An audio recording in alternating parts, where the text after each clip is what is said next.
Welcome back to Get Outside St. Tammany. My name is Will Afton and I work with the LSU Ag Center here in St. Tammany Parish. I am the lawn and garden expert. I'm a trained horticulturist and I can answer questions in just about any gardening topic. Today I wanted to explain the month of May. Definitely spring is in full swing. Things are going, we're outside mowing the lawn. We're doing all types of gardening tasks. And one of those very common gardening tasks with pretty much any plant in the landscape is going to be pruning.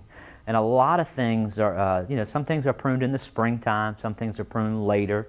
But right now, all of the azaleas are pretty much done blooming. All those big formosas, if the flowers aren't completely gone, you can definitely, they're brown still on the shrub. That is an indicator to us that it is okay, it's now time to come in and prune that plant back. I think that all plants need to be pruned once a year because it helps, it encourages new growth, and annual pruning, it really helps to keep that plant looking good year round. So, it's not something you want to do every 5 years. I want you to get out there and do it every year. Make it a common task to do outside. So azaleas are spring flowering shrubs. There's a lot of other spring flowering shrubs. Some of the other more common ones would be camellias, Camellia japonica, and the Camellia sasanquas. They bloom a lot earlier, some of them in the fall, early winter time. But, the japonica camellias, they'll linger around into February and sometimes into March if we don't have any freezes. But once those plants finish blooming, that's when we want to come in and prune.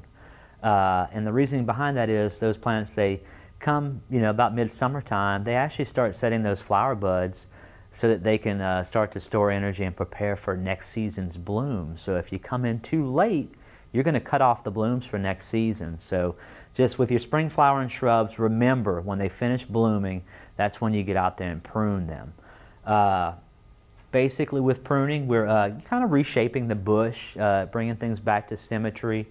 We don't have to prune things into a square hedge, a nice formal shape. We can still keep the natural shape, but you definitely want to trim the branch at least a few inches to somewhat of a shape there. So I got 3 pruning tools here that are very common. Every gardener should have a pair, and they kind of have different purposes. Just wanted to talk here. This right here is just what we call hand pruners. This one is it's called a bypass pruner. So as you can see, this top blade actually bypasses that bottom fixture there, and that's what makes the cutting action. This is probably the most commonly used pruning instrument in the gardener's toolkit. This can be pretty much made on any cut. So you can, if we're naturally shaping an azalea bush, you can grab each stem and just make your prunes using this bypass pruner.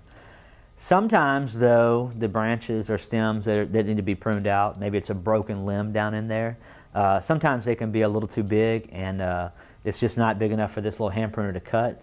So that's when we actually make the move to something like this here. These are what we call bypass loppers.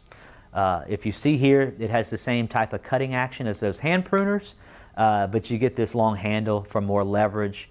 And it's a more heavy-duty piece of metal here to handle those, inch and a half. And depending on which what pair you have here, maybe a 2-inch size branch. So we use our bypass loppers for those bigger limbs to make the proper cut. And then the third tool that we have here to use prune is what we just call head shears.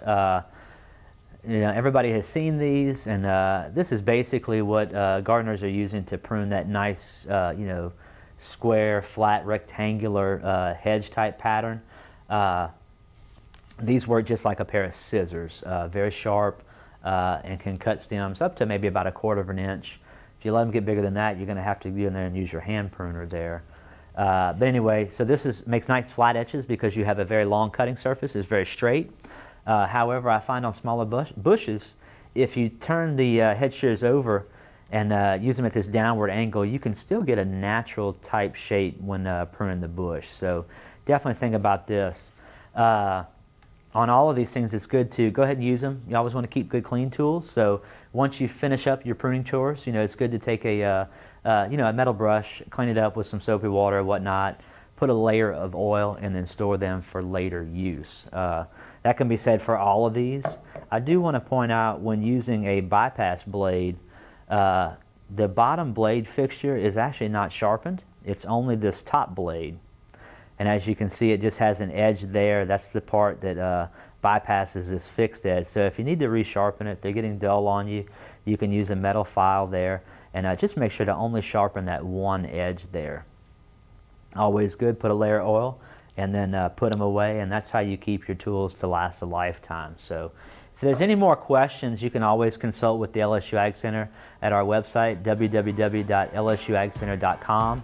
And then locally, you can call the St. Tammany Extension office at 985-875-2635.